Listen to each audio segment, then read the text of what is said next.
Good afternoon, everybody. Welcome back to Broyans farm. So I'm making this video today to show you what things are looking like. I'm gonna go around and show you about all the different crops that we have, almost everything, probably not everything because you know we have a lot. But I also want to explain to you how things are looking now that it's been, I don't know, I want to say upwards of a month now that we haven't really had any rain.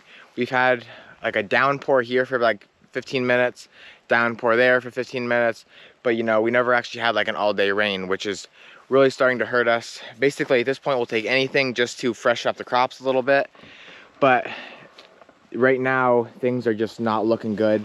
Like this corn should kind of like have a nice, thick green leaf, and it should just kind of droop down and be nice and wide.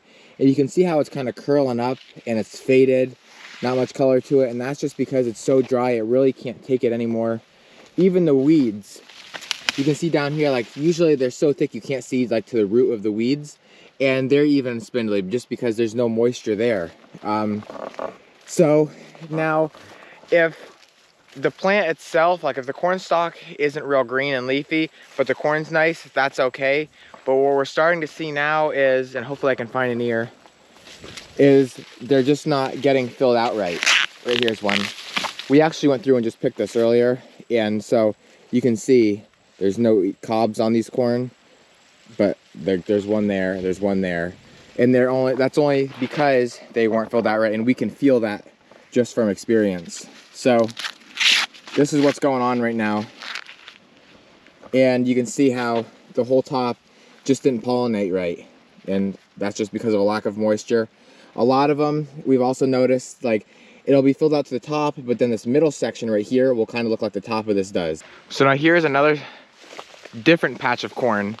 Now some varieties take the dry better than others, like especially for filling out purposes.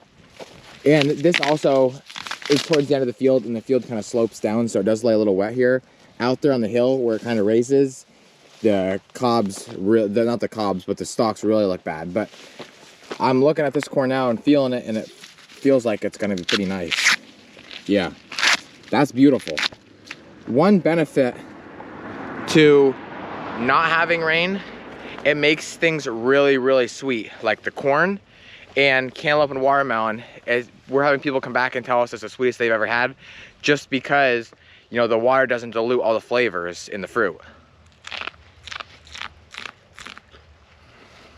Yep, delicious. So now I'm out here in the peppers and tomatoes kind of do the same thing when they get dry. Like you'll drive past a patch of tomatoes or peppers and you'll see some red ones in there, and you'll think, wow, you know, it's time to start picking them, until you get up close and you realize the dryness is what made them ripen and they're actually not right. So right here is a good example. This pepper, what happened is, and actually happened to multiple peppers on this plant, it got too dry and it just rotted them from the bottom. That's usually what happens. You'll see this, now obviously this is a smaller one, so you'll see a nice big pepper from the edge, and then you'll look up under it and then it has that, and that's all just from not getting enough moisture. So there's nothing we can do about it, just like the corn, besides keep irrigating. And obviously, if you've been watching my videos, you've seen that we have been irrigating. Right here is the irrigation pipe. But the problem is that our pond is now as low as it can go. And that means we either need to just not irrigate at all, or start hauling in tractor trailer loads of water, which we've done in previous years, and we're probably gonna start doing in about a week if we don't get any rain. But obviously that costs money. So not only then do we have to haul loads in, but then, you know, it takes our labor to lay this irrigation pipe out, and then also gas to run our pumps. So everything costs money. Every little bit, you know, adds more and more on. So we're not exactly sure. We're just praying for rain as of this point, because these plants still look good. There's still a lot of potential here, and there's still a lot of nice fruit on these plants, but it could start getting ugly, I'd say, in the next week if we don't get anything.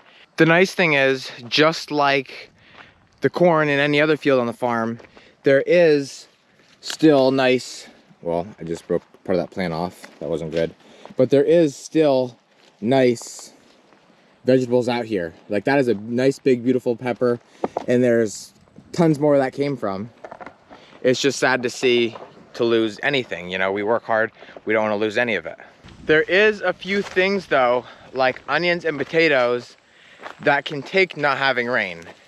Not early on, but now that the onions and the potatoes are fully grown, it's okay that there's no rain, because actually what happens to those two things is that, like especially onions, they'll start to rot from the outer shell. So if that outer shell starts to rot, then it makes more work for us. Then we have to take them back to the shed and start peeling them down so that way they're ready for market. Now obviously I'd rather have rain than no rain, but I'm just saying that it's okay now for these onions that they have grown now to their full potential. I mean, these are the biggest onions we have had in years. And now they can kind of just sit on the ground, and actually it looks like there's a little bit of moisture in there, which is a good thing. But now these can sit on the ground and just stay the way they are until we get them harvested, which will hopefully be within the next 2 to 3 weeks, because it seems like right now there's no rain, but it's like somebody flips a switch and before you know it, we'll be getting inches of rain. So it's important to get these out of the ground. Now potatoes, we won't harvest all of them till the fall. That's just how it is. We grow a lot of them and then we'll put them in our storage. But onions, it's a do or die thing. If we don't get them done, not between the weeds growing and shading them out and, you know, just not knowing where they're at, and if we get rain rotting them, you know, we'll just lose them. So right now they're beautiful, best we've ever had, and hopefully we can get them out very soon. Here is the second patch of, or the mid-season we call it, of cabbage, cauliflower, broccoli, Brussels sprouts. And these look very nice. Here's the Brussels sprouts. The bad thing about this stuff is that all of this stuff here absolutely loves water. You almost can't put enough water on them unless like it's flooding stages. I mean, they'll just keep growing bigger and bigger and more beautiful and more beautiful. Even shade, like all this stuff can handle shade and it can handle a lot of water, which is good for our late season. We always have the best crops of our cole crops in late season because it's usually colder and we get a lot more rain, which absolutely just blows those cauliflowers up. That way we have big, nice white heads and like 8, 9, 10 pound heads of cabbage. I know I said in my last video about the eggplant how it likes a lot of water. And you can see here, and I explained how the trees shade this out, and it really helped out, especially for a year like this, to keep the moisture in there a little bit longer, and how much bigger and more beautiful these eggplant plants are. So if you can kind of see me, this is like, I don't know, mid-stomach height. Now I'm gonna go out to the mid-section of the field where there's no shade, full sun, and I'll show you how the plants are looking out there. Okay, so here we are out here, and now look at the difference. It's barely at knee height. And that's, like I said before, and that don't mean that these plants aren't gonna produce nice eggplant still. It doesn't mean they're gonna die, it just means that they really need some water to get growing. I was just looking, and I thought I did see a nice one. Yeah, well, it's kind of short and fat, but still a nice eggplant. I would definitely sell at market. So, and you can also see how they have the brownish leaves on them, just an indication that they're very stressed out. So now here we are in the tomatoes. Now, I can't wait to show you this because we have had what's looking like gonna be the best tomato crop in years, and you can just see the hundreds and thousands of tomatoes. These are plum tomatoes right here that are gonna be on, and they're looking great now. This one, like these ones right here, are about to start turning. But I'm gonna take you out. Ooh, this might be a red one. Yeah, it's actually a good, perfect plum tomato we're starting to have on. Right up here is the round tomatoes. Again, really nice size. Just all now starting to turn. But now we're gonna head, now this is a wet spot, remember. So we're gonna head out now into the middle section where it kind of goes up. It's a little bit of a knoll up there, and I'll show you what they're looking like out there. So just like I said before about how they look red, now you've seen back there, and that was only 75 yards, how they were almost all green, and here you see a lot of red, which looks great until you start picking them and you see that every single one has a black spot on the bottom. And that's just from being too dry. Now we have watered these, I would say twice. I think we watered them twice, both times for 4 hours, which is a little over, I think, about an inch of rain, which did them a lot of good. They probably won't be nothing like they are right now, but we had to keep rotating our irrigation pipe around the farm because, you know, each thing needs water. We don't really water, I mean, we do water, and we like to water to, you know, make them grow bigger, but basically when we irrigate, it's just to keep them alive and just to hopefully get them to size up a little bit more, because irrigation, laying all that pipe out, all that work, you know, running pumps, getting everything set up, takes a lot of time. I mean, some nights we're up till 1 o'clock in the morning because we can't start the irrigation pumps until like 8 o'clock at night, until the wind dies and it cools down. So now I want another 75 yards, and again, it's like night and day.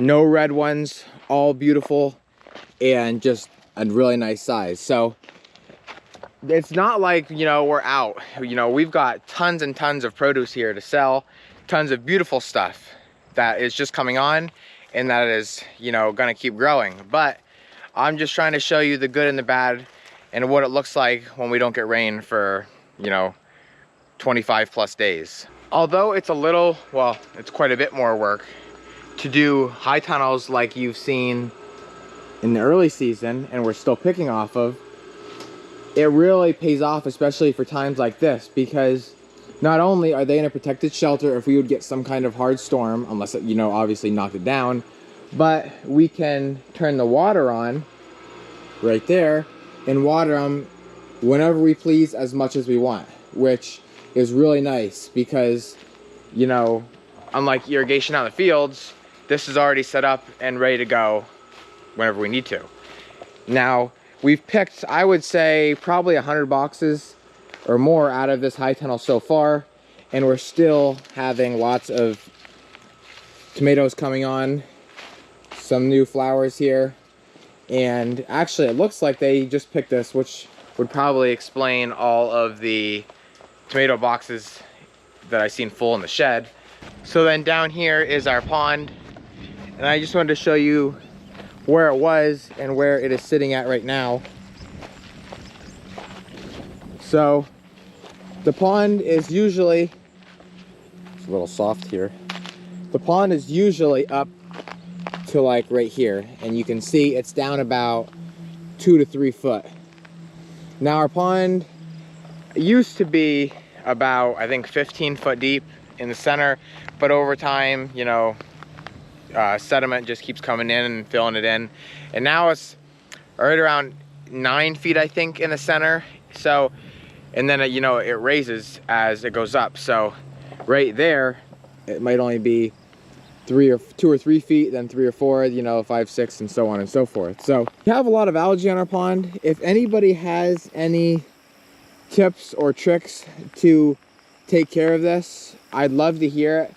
We have talked to a ton of different people, tried a ton of different things, you know, that's fish friendly, so we don't kill the fish, to get rid of it, and nothing is working. So definitely leave a comment if you have any ideas, because we have nothing else to try.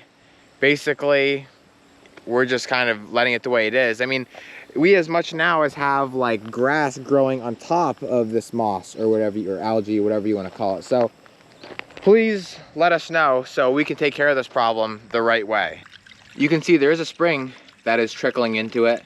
Now usually this is flowing about triple the amount, and then there's also another underground spring over there. But with this one only running that fast and the other one running maybe that fast, if not slower, it'll take, you know, weeks to get it even up a foot. So that is not doing enough. What really helps is when we get a rain, not only does it water the crops out in the field, but it also fills up our pond. So it's kind of like a double whammy. But that's what I'm gonna call it a wrap for this video. As always, thank you guys for watching, and always remember, it ain't much, but it's honest work.